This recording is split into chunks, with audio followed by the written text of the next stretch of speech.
വളരെ തിരക്ക് പിടിച്ച ഒരു ബസ്സിലേക്ക് ഒരു വൃദ്ധയായ സ്ത്രീ ഓടിക്കയറുകയാണ്.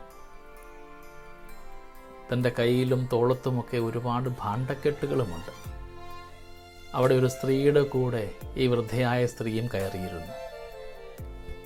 വൃദ്ധയുടെ കയ്യിലുള്ള ബാഗും മറ്റു ഭാണ്ഡക്കെട്ടുമൊക്കെ ഈ കൂടെ ഇരിക്കുന്ന സഹയാത്രികയ്ക്ക് അസ്വസ്ഥതയുണ്ടാക്കുന്നുണ്ട്.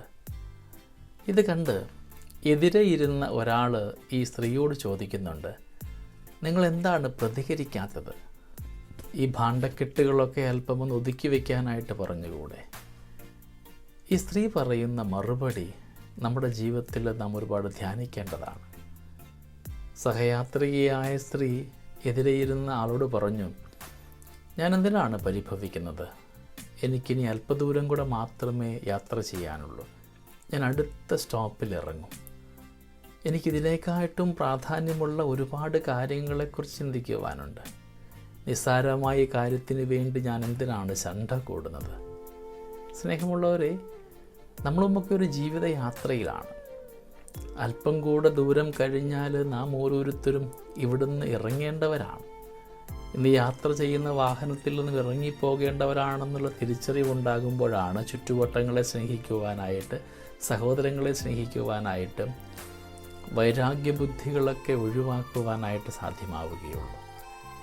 നമ്മളും ഒരു തീർത്ഥയാത്രയിലാണെന്നുള്ള തിരിച്ചറിവിൽ ഇന്നിൻ്റെ ദിനത്തെ പവിത്രമാക്കാം. സഭ നമുക്ക് സമ്മാനിക്കുന്നതിന്ന് വിശുദ്ധ മർക്കോസിൻ്റെ സുവിശേഷം 12-ാം അധ്യായം 1 മുതൽ 12 വരെയുള്ള തിരുവചന ഭാഗമാണ്.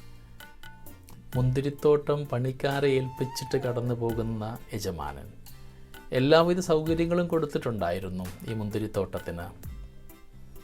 പക്ഷേ മുന്തിരിത്തോട്ടത്തിലെ പണിക്കാർ അതെല്ലാം സ്വന്തമാക്കാനായിട്ട് പരിശ്രമിക്കുകയാണ്. തങ്ങളുടെ ഉത്തരവാദിത്തങ്ങളും കർമ്മങ്ങളും കടമകളും മറന്നിട്ടും എല്ലാം സ്വന്തമാക്കുവാനുള്ള സ്വാർത്ഥതയുടെ മനോഭാവം ഉണ്ടായപ്പോഴാണ് അവർക്കത് സങ്കടത്തിന് കാരണമായത്.